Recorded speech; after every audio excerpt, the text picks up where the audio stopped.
Where's home for you, Bud? Where did you grow up? Mostly right in Watts Flats.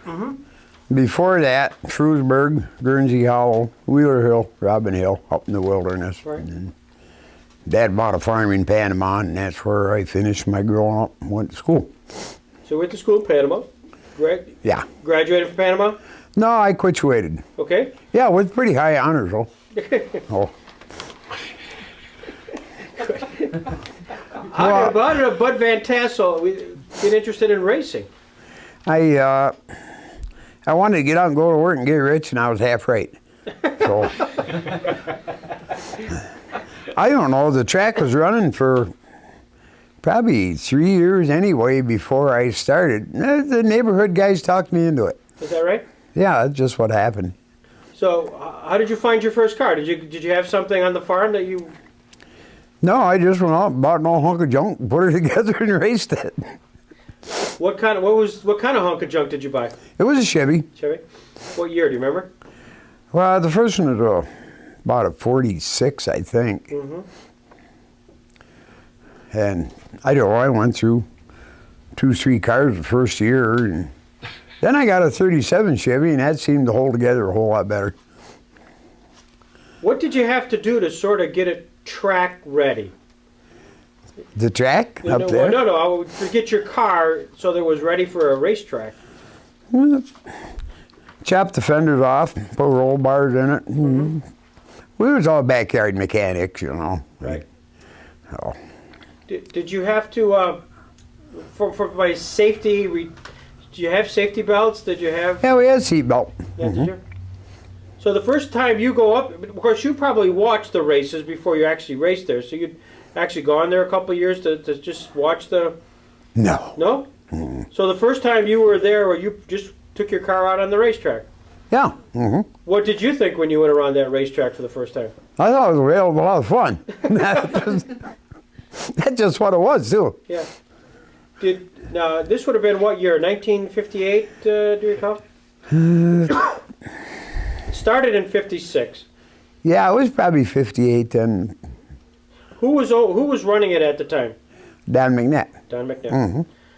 And the next year, 1959, did the McNitts run that also? Do you recall? Yeah, I think so. And then Blinky and Dick did it the last year? Yeah. Okay.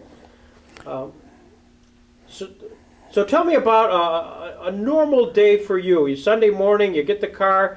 How did you get it to the racetrack? Just towed it behind the pickup truck. You tow it there. You pay your $5 to get in. It was $2 in them days, if I remember right. $2, okay. Then if you didn't win nothing, you got your $2 back. Oh, okay. I'm pretty sure that's the way it worked. Yeah. How many cars would be a normal Sunday for you? Oh, gee. I'd have to say at least 20, maybe more. Right.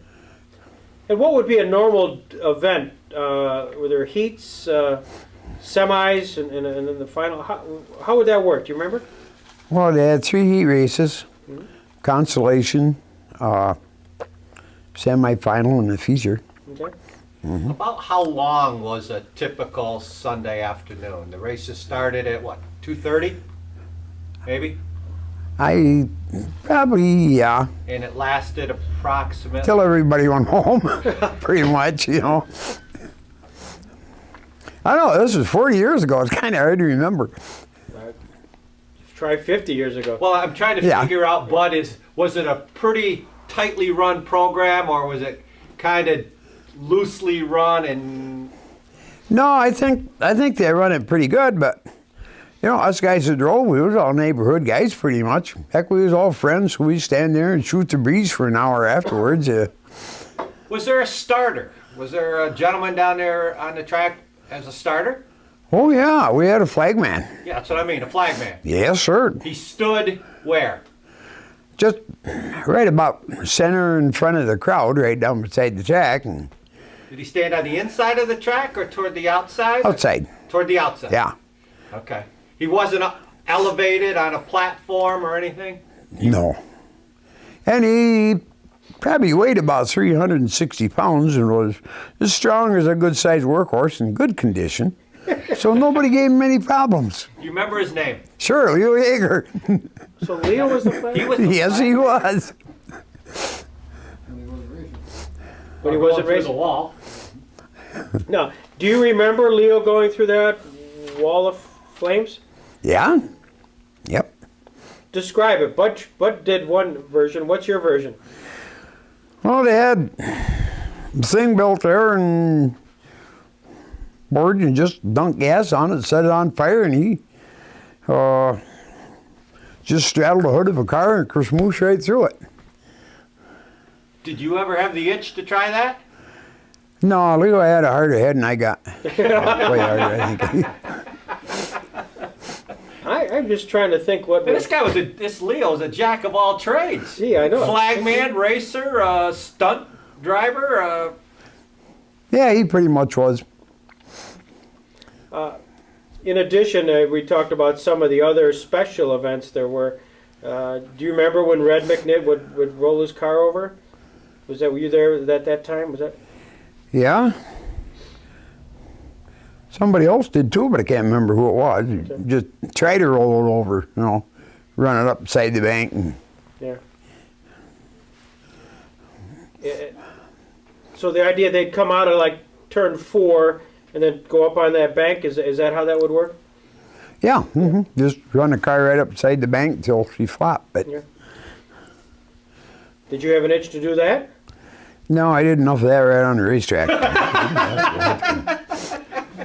Well, that's a good segue. Did you have experiences on the track which were meaningful to you?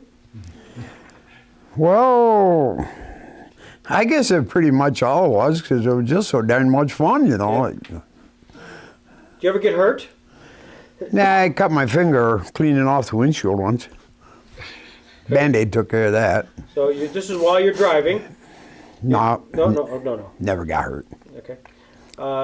Now, was the track in the condition Bud talked about at the time you were racing, where you go through the water, or did they have the planks then? Well, they had the planks in before I started running. I never run through the creek. Okay.